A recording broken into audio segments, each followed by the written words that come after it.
بسم اللہ الرحمن الرحیم۔ سورہ المؤمن کی آیت نمبر 82 ہے۔ اللہ ذوالجلال کا فرمان ہے، افلم یسیروا، کیا پھر انہوں نے سیر نہیں کی، فی الارض، زمین میں، فینظروا، تو وہ دیکھتے، کیف کان، کیسا ہوا، عاقبہ، انجام، الذین من قبلہم، ان لوگوں کا جو ان سے پہلے ہوئے، کانوا، وہ تھے، اکثر منہم، ان سے زیادہ، واشد قوۃ، اور قوت میں زیادہ سخت، وآثارا فی الارض، اور نشانات کے اعتبار سے زمین میں، فما اغنا، پھر کام نہ آیا، عنہم، ان کے، ما کانوا، جو وہ تھے، یکسبون، کماتے۔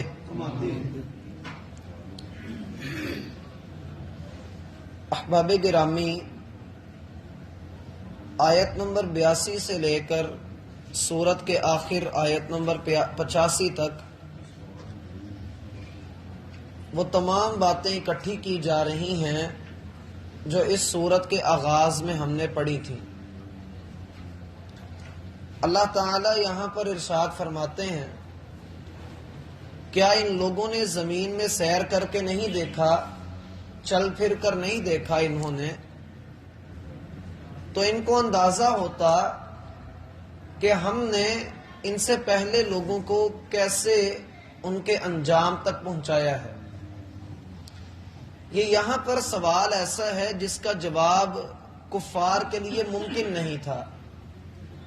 اللہ تعالیٰ ایک جگہ پر فرماتے ہیں، لِإِيلَافِ قُرَيْشٍ إِيلَافِهِمْ رِحْلَةَ الشِّتَاءِ وَالصَّيْفِ، قریش سے اللہ تعالیٰ کا پیار اور اللہ کی محبت منفرد رہی ہے، اس لیے کہ اس نے اپنے آخری پیغمبر محمد الرسول اللہ صلی اللہ علیہ وآلہ وسلم کو ان میں مبعوث فرمایا، اور قریش کی زندگی میں تجارت کا بڑا عمل دخل تھا۔ وہ شام اور یمن اور دیگر کئی ایک علاقوں کی طرف سفر کیا کرتے تھے، اور ان کے رستے میں وہ علاقے پڑتے تھے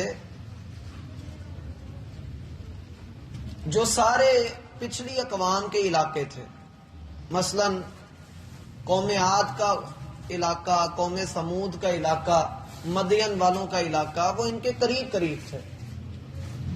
یہ وہاں سے گزر کر جاتے، اللہ کی نشانیوں کو دیکھتے، ان کو معلوم تھا کہ یہاں پر اللہ تعالیٰ کا عذاب اترا ہے۔ یہ ان بستیوں کو، ان علاقوں کو منحوس خیال کیا کرتے تھے۔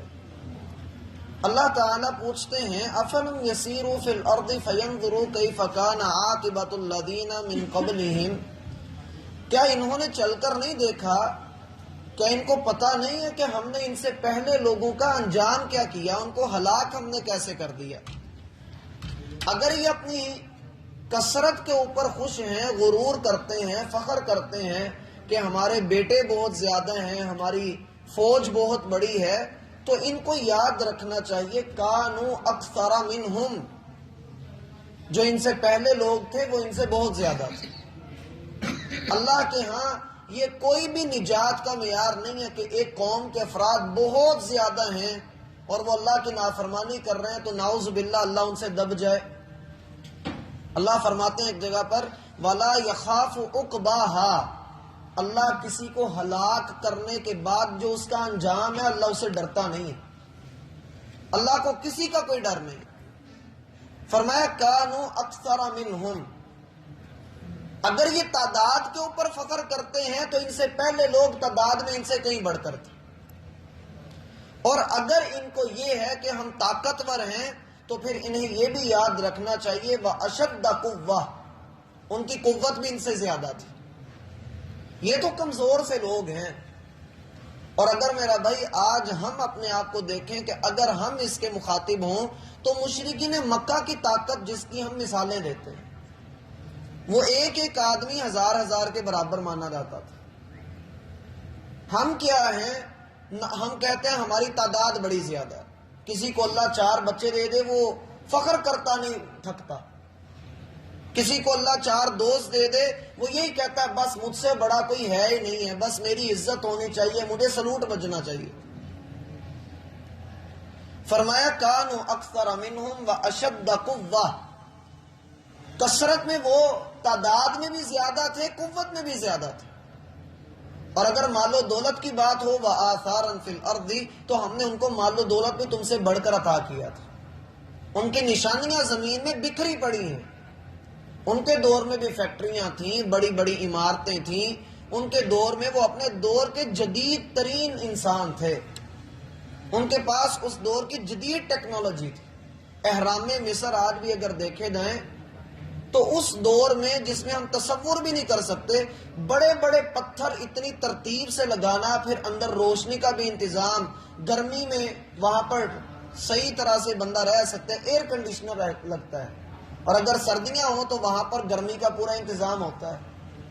یہ کیسے بنا لیا انہوں نے؟ بڑے بڑے پتھر وہاں پر کیسے پہنچا دیے؟ یہ اس دور کی ٹیکنالوجی ہی تھی.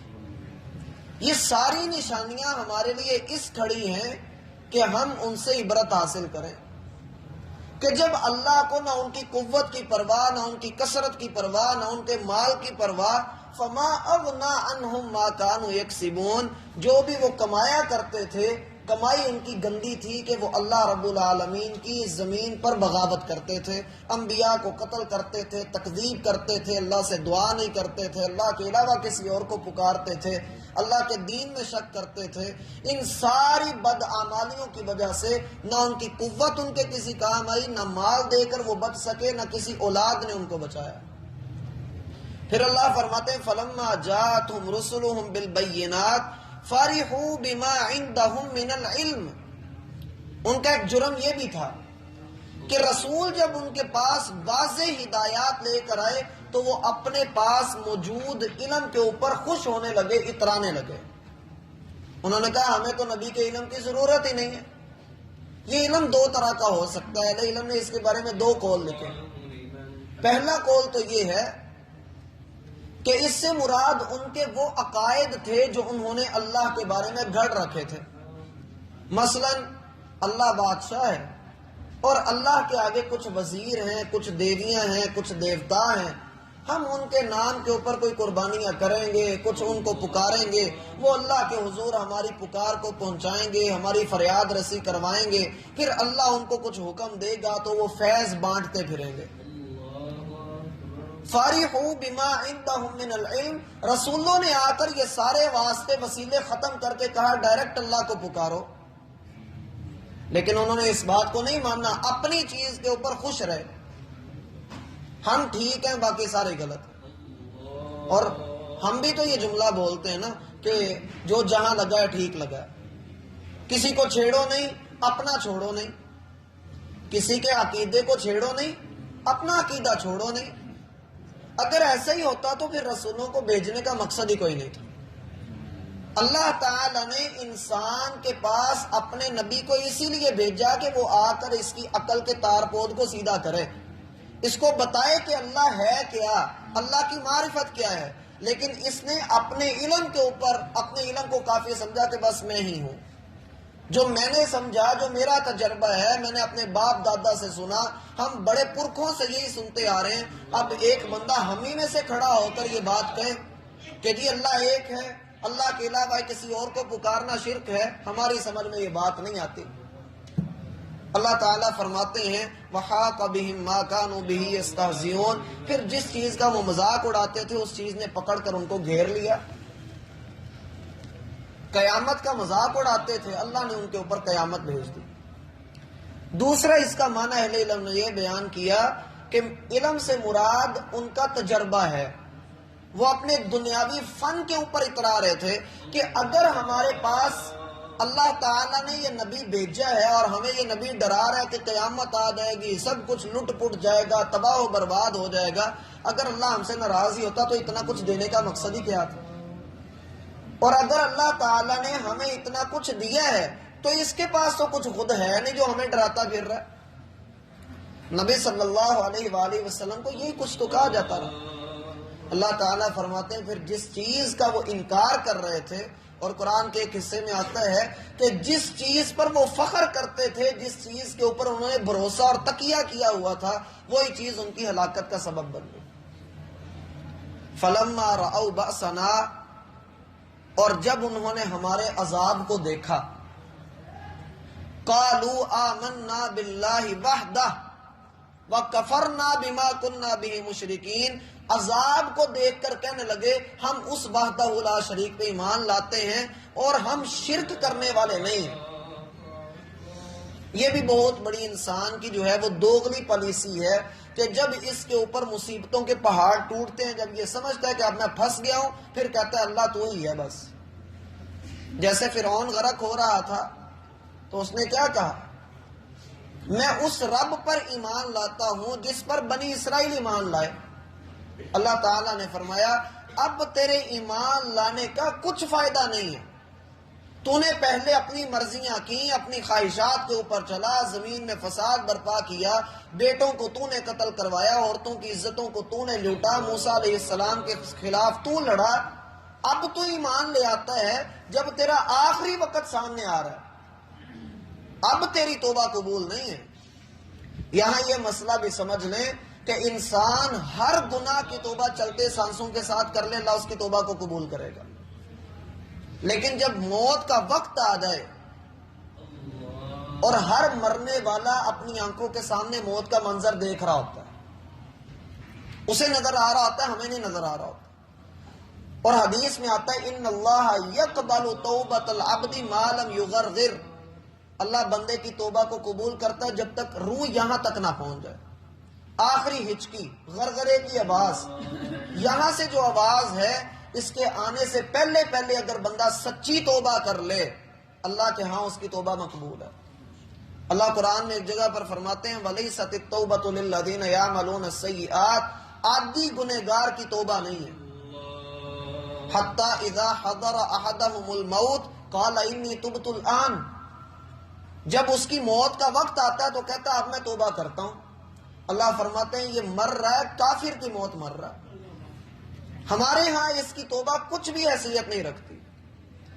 اب موت کا وقت دیکھ کر، اللہ کا عذاب دیکھ کر جو اس کو تباہ کرنے کے لیے آیا، جس سے رسول ڈرا رہے تھے، اللہ تعالیٰ کی آیات بول بول کر اس کو کہہ رہی تھی، لیکن جب یہ نہیں مانا تو اب ایمان لانے کا کچھ فائدہ نہیں۔ ایک بچہ اسکول میں جا رہا ہے، وہ سارا سال نہیں پڑھتا، پیپر کے دن وہ کہہ رہا ہے مجھے بس 5 منٹ دے دو، کوئی بھی اس کو نہیں دے گا۔